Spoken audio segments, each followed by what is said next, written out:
Venezuela, welcome back to From the South. I am Luis de Jesus. Let's take a look at our headlines. And Cuba will begin clinical trials for its vaccine candidate Soberana-01 against COVID-19, which should be ready on January 2021. Russian government has rejected the decision of the European Union to not recognize the results of the presidential election in Belarus. And the African Union and the Economic Community of West African States suspended Mali's membership of the blocs following the coup d'etat that ousted President Ibrahim Boubacar Keïta from power. We begin right away with the news. Stay with us.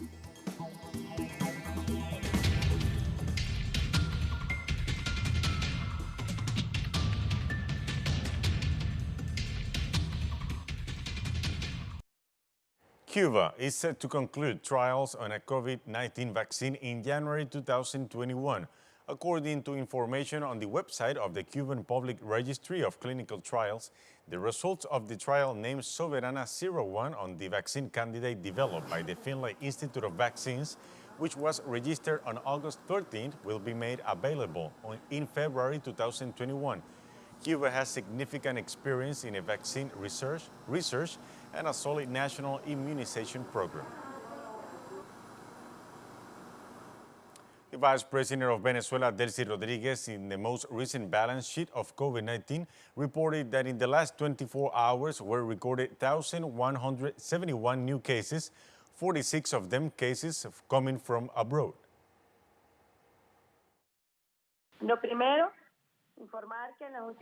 Firstly, report that during the last 24 hours, 1,125 cases have been registered in the national territory.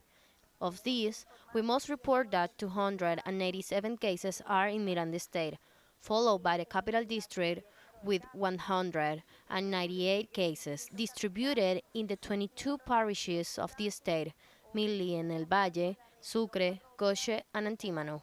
Also, we must remember that in this week of radical quarantine, we have special plans for these parishes. And Vice President for Economy Tarek El Aissami stressed the importance of the proposal of the Saudi Arabian Minister for Energy and Oil, Abdulaziz bin Salman, at the same time highlighting the OPEC Plus declaration of cooperation to achieve balance on the oil market and to improve oil prices after the pandemic. Prince Abdulaziz bin Salman, Minister of Energy and Oil of Saudi Arabia, launched an interesting initiative. We call it the 3C. First, the cut, second, the compliancy, and third, the compensation. Compensation to ensure that the equilibrium point is immediately restored with 100% compliancy by all participating countries with the declaration of cooperation. It is not only a just mechanism, but vital for the efforts to rebalance the course, to help achieve long-term stability of the oil market and thus improve prices.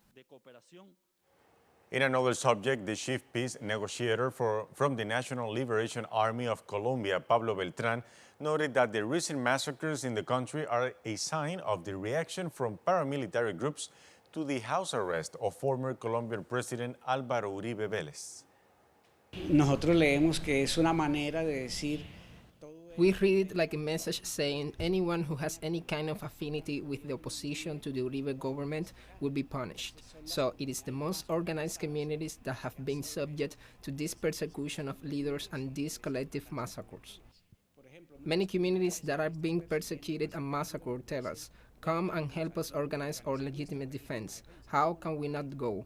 Of course, more than attack, it is defense. It is the defense of life and the territories. And the ELN, more than anything else, wants to turn the page of the war. Let's start a process of political solution.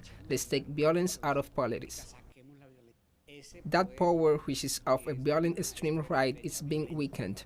It's being questioned. To the extent that this violent extreme right is questioned, the peace process becomes more alive. The one is correlated to the other. If Uribe gets stronger, the peace process dies. If Uribe gets weaker, the peace process has a chance. And Bolivians mark 9th month since the Sincata and Sacaba massacres in the wake of the coup undertaken against former President Evo Morales, with no sign of justice for the victims inside. The repression by police and troops of those protesting against the coup led to the massacre of 37 people while 500 were wounded. According to the Committee of the Permanent Assembly for Human Rights in the city of El Alto, the Association of Victims of the Sincata massacre will hold a vigil in front of the Ministry of Justice in order to demand the authorities punish those responsible for the slaughter.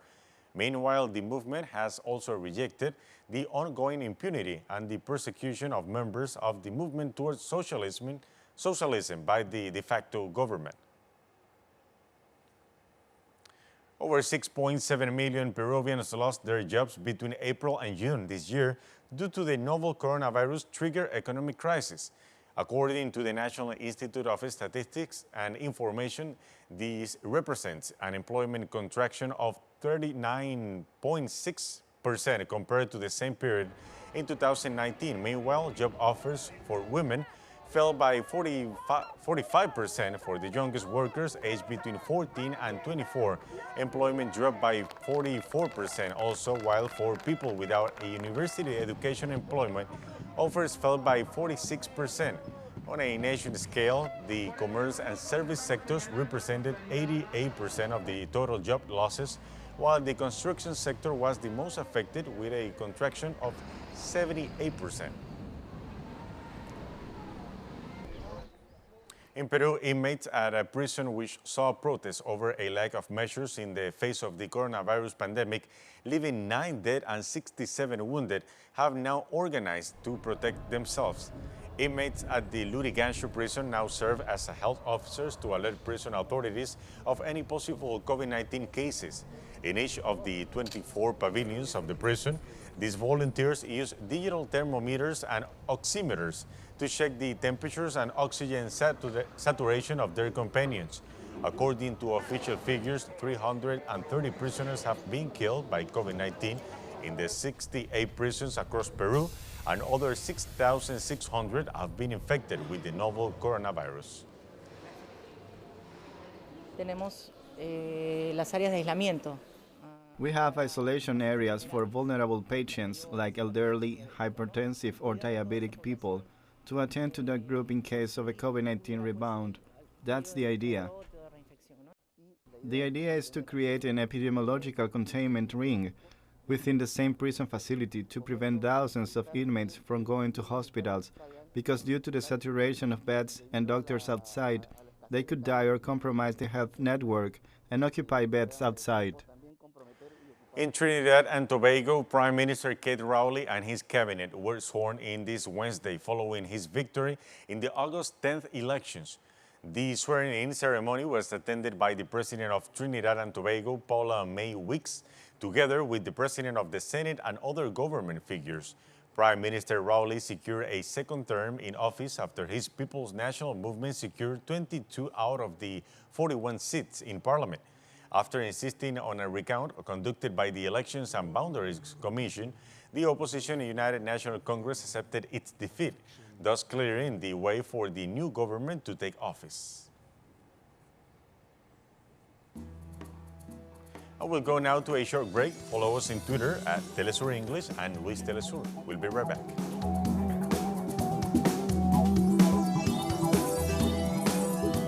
And we are back with more news, and Russia has expressed its rejection of the European Union's position on refusing to recognize the results of the presidential elections recently held in Belarus and condemned the announcement of sanctions against the country.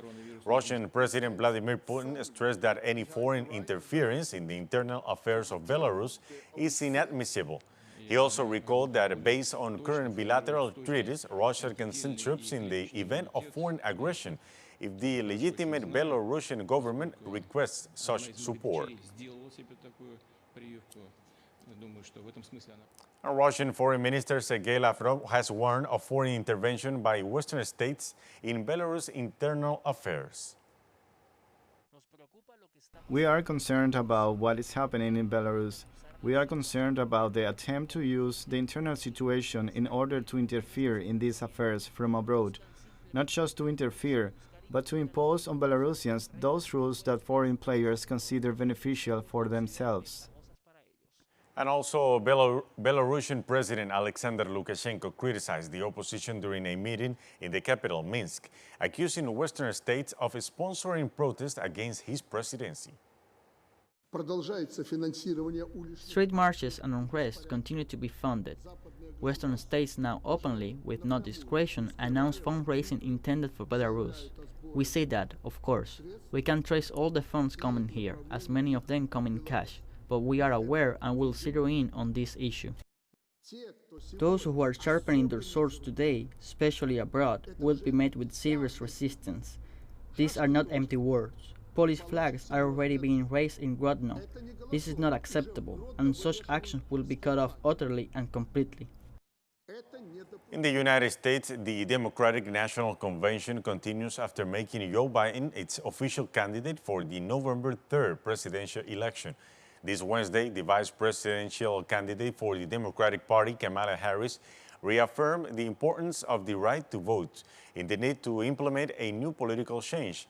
The meeting discussed various important issues for the country, including the control and prevention of violence by firearms, the migratory situation in the territory, and climate change.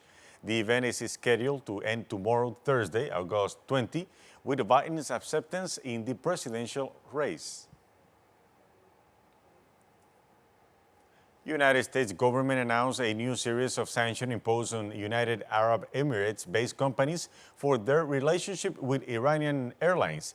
The United States Treasury Department noted that the sanctions on Partia Cargo and Delta Part Supply companies are due to their collaboration with the Iranian Mahan Air after Emirati companies provided material support to the Iran's flight company. Sanctions imposed affect Amit Mafdavi, an Iranian citizen residing in the United Arab Emirates, for being the owner and managing director of Partia Cargo. U.S. President Donald Trump has announced that the United States will demand that all United Nations sanctions be reimposed against Iran on Thursday. The move follows the Trump administration's embarrassing defeat in the United Nations Security Council to extend an arms embargo against Tehran. Trump said Secretary of State Mike Pompeo will travel to New York on Thursday to present the U.S. demand to reimpose the sanctions, accusing Iran on significant non-compliance with the 2015 nuclear deal, with which the U.S. unilaterally withdrew from the 2018. The Trump administration is calling to reimpose all international sanctions that had been eased under that deal. Meanwhile, several nations have stressed that the U.S. has no grounds to make such demands, as it is no longer a party to deal. Protests continue in Palestine this Wednesday to denounce the peace agreement signed between Israel and the United Arab Emirates on August 13th. This is a message to the international community.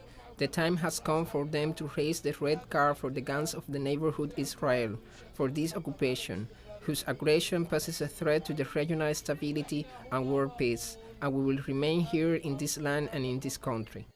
All political forces are under the flag of the Liberation Organization and the Independent Palestinian State, and the resistance in all its forms is open to us. Today, we are talking about a popular resistance, but reviewing the rules of engagement with the occupation is a matter of time.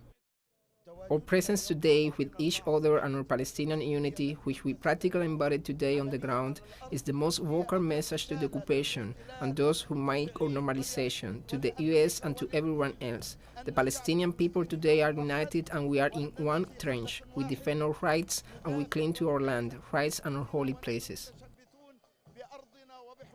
And from Germany, Saudi Foreign Minister has announced that Saudi Arabia remains committed to peace with Israel on the basis of the long-standing Arab Peace Initiative, adding that the Gulf country finds unilateral Israeli decisions to annex land or build illegitimate settlements.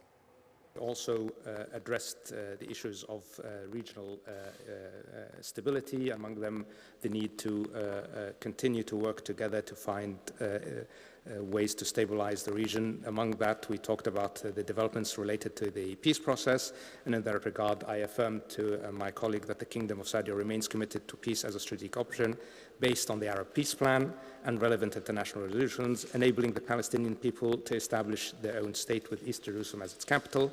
We appreciate all positive efforts that aim to achieve peace. We consider, of course, any unilateral Israeli measures taken to annex Palestinian territories or to build settlements as illegitimate and as endangering the prospects for a permanent peace solution, and any efforts to suspend those unilateral moves are appreciated. And the government of Hungary announced that it is planning to tighten COVID-19 restrictions due to a rising of cases in Europe. The government advised citizens to avoid holidaying abroad from the start of next month as an effort to ensure the resume of school activities. Hungarian Prime Minister Viktor Orbán's chief of staff said that the situation in Europe is deteriorating and is at best stagnating in certain countries, adding the government is to decide on the steps to take in September and that no relaxation of the existing restrictions whatsoever is possible, given that the number of cases in most countries is rising. And also in Spain, reported 3,750 new coronavirus infections in the past 24 hours, marking a new daily record since the country came out of a strict lockdown in late June. Madrid bore the brunt of the increase, logging in 1,535 new cases, followed by the Basque Country and the Aragon regions with around 470 new infections. Each 14 people died across Spain in the same period, down from 21 the previous day. In the past 7 days, 131 people have died from the virus, the health ministry informed. Cumulative cases, which include antibody tests on patients who may have already recovered, rose to over 370,000. And the government of Norway on Wednesday informed that travelers arriving from Britain, Greece, Austria, and Ireland will have to comply a 10-day quarantine. The Foreign Ministry announced that the measure is to control the rising numbers of COVID-19 cases in those countries in a try to prevent a domestic resurgence of the coronavirus. Also, similar restrictions will be imposed on those coming from the Danish capital, Copenhagen. The COVID-19 tally in the country surpasses 10,000 with 262 related deaths. More stories coming up after this final short break. Stay with us.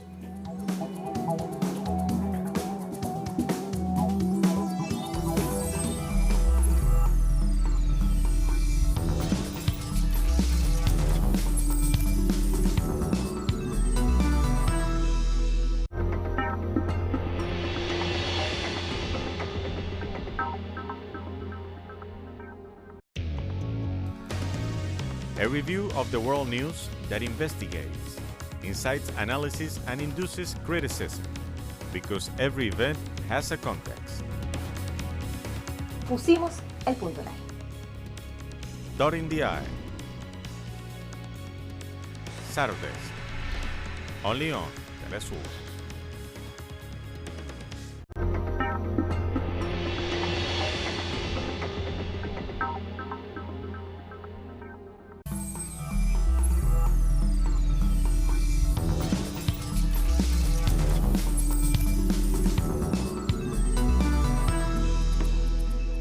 The African Union and the Economic Community of West African States suspended Mali's membership of the blocs following the mutiny that saw President Ibrahim Boubacar Keïta forced to resign.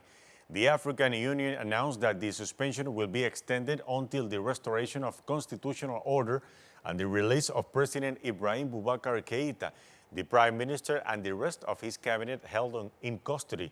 Meanwhile, ECOWAS decided to close the borders of its member states with Malian territories, suspending all financial flows between its 15 members and Mali. The group of soldiers responsible for the mutiny and coup against President Ibrahim Boubacar Keïta have organized themselves in what they call the National Committee for the Salvation of the People. In a national speech, the military organization promised elections within a reasonable time frame.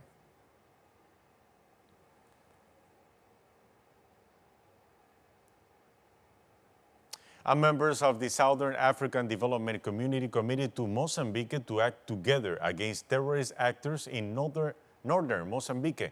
From Maputo, our collaborator Slady Mutemba extends us.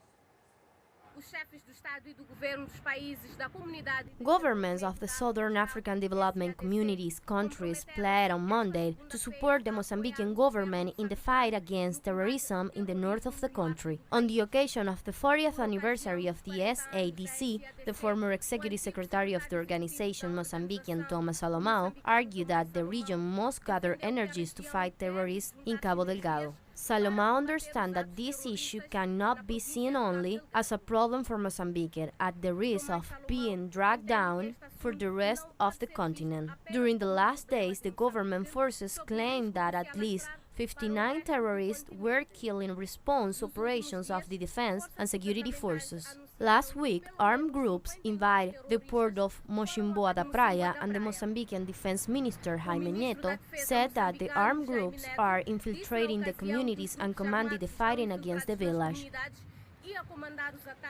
And thank you for that report. And also in Nigeria, locals and militia sources announced on Wednesday that members of the Islamic State took hundreds of hostages in a northeastern Nigerian town. The terrorists attacked the town on Tuesday night, taking hundreds of hostages, forcing some other residents to flee. According to the security sources, ISWAP Group is trying to build up its influence in the Lake Chad region. After many of the victims had returned to the town on early August after fleeing a bloody attack 2 years ago, jihadis captured the fleeing residents and attacked a nearby military base protecting the town.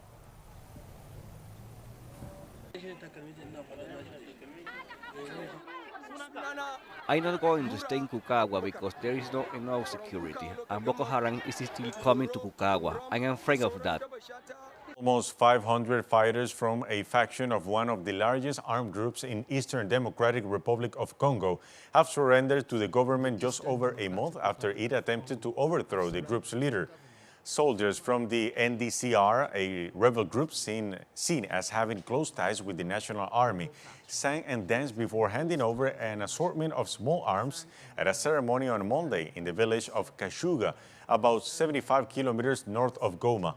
Fighting has raged between two groups of the NDCR since July 9, when a section loyal to deputy leader Gilbert Birwa Shuo attempted to oust their leader Shimari Gideon, who is the target of UN sanctions.